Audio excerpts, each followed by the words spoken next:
All right. Hi, my name is Jonas Christensen, 23 years old. This is my second year at UVU. I grew up here in the Utah area. I'm actually from Hurricane, Utah. I'm living there actually right now, just doing school online.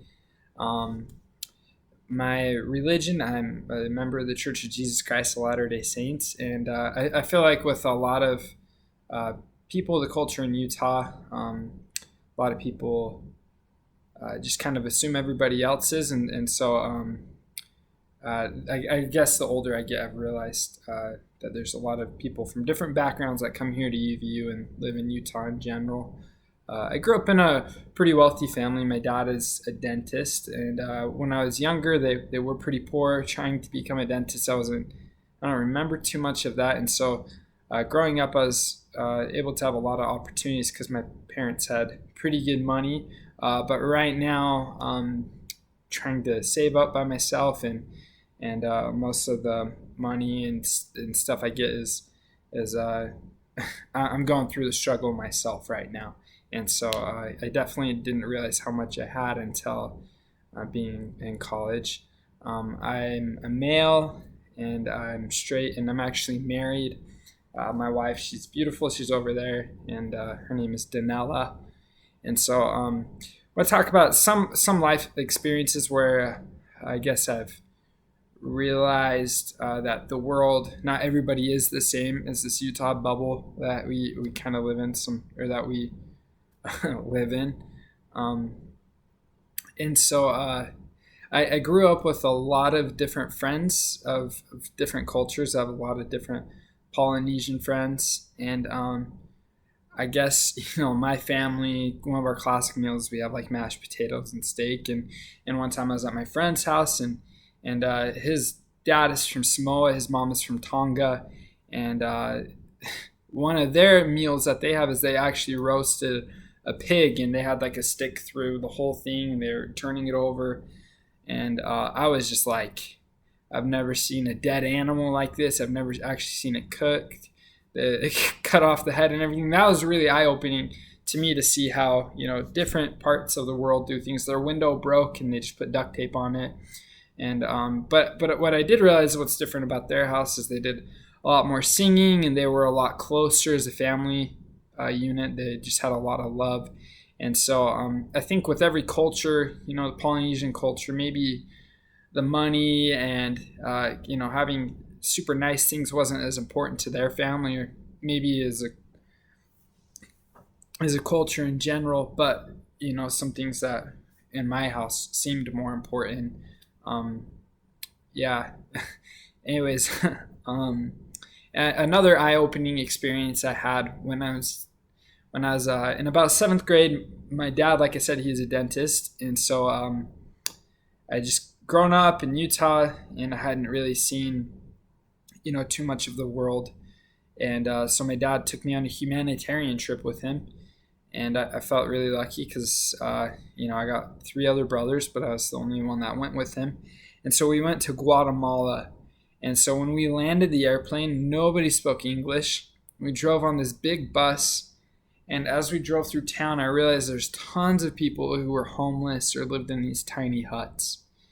People out on the corner selling avocados or fruits, people carrying stuff everywhere. A lot of buses, not a ton of people had their own cars, a lot of bikes. And I went and stayed at this orphanage for about 2 weeks, and I didn't speak any of the language, any Spanish at all. And so I played soccer and basketball with a lot of these kids, and I realized, without ever having a conversation where we completely understood each other, these kids, and I cried when I left, and these kids cried when I left, and we followed each other on Facebook. But I could tell that we made a really good connection, and it was because these kids were so welcoming. They didn't look at me differently, and I know when a lot of times people come to the United States, we view them, oh, you're not like us. But these kids didn't think that. They wanted to make friends with the gringo, and I was not as good at soccer as them, and they were really nice and taught me a lot of stuff. And so when I turned 19 years old, like a lot of members of the church, I went on a mission, and I went to Tucson, Arizona. So not crazy far away, but Tucson is on the border to Mexico. So I learned a tiny bit of Spanish, and I learned I definitely ate a lot of different foods, a lot of spicy food, and I served in a lot of really ghetto areas. There's a lot of refugees from Africa, and they spoke Swahili. I saw a lot of really low income people. And I guess what really opened my eyes is that you don't need to have wealth or a lot of education to be a good person. That there's good people everywhere in the world. There's a lot of mean people everywhere, and it really doesn't matter what your status is.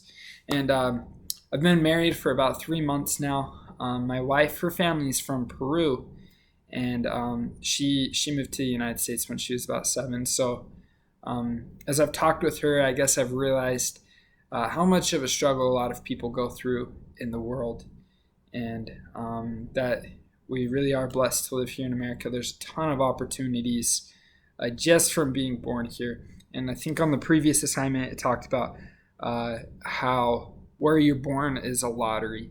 And living here in the United States, it's like we win the lottery of opportunity. There's people who would work super hard and give up everything just to come here.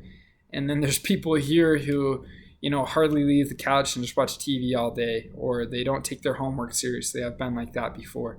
And I guess as I've been able to look at the world more, and all my different, small life experiences have taught me anything, I've learned that that the more that you are able to see the world and see what other people would give up, maybe the more serious you'll take your own opportunities, and the harder you'll try.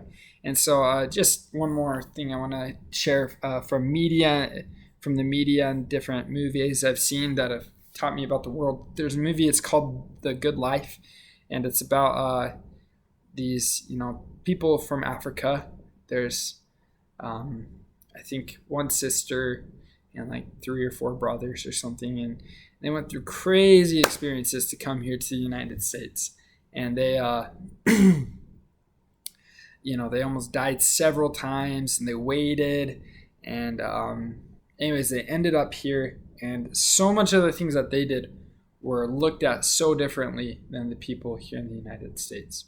Like, for example, they really like singing, and they would all sleep on the same bed together. And here in the United States, that'd just be really weird. They ate food differently.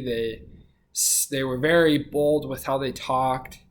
But one thing, there's one character, and I don't quite remember his name, but he wants to become a doctor throughout this movie, and he gets to help people out. Some of the people preparing to go, and just volunteering.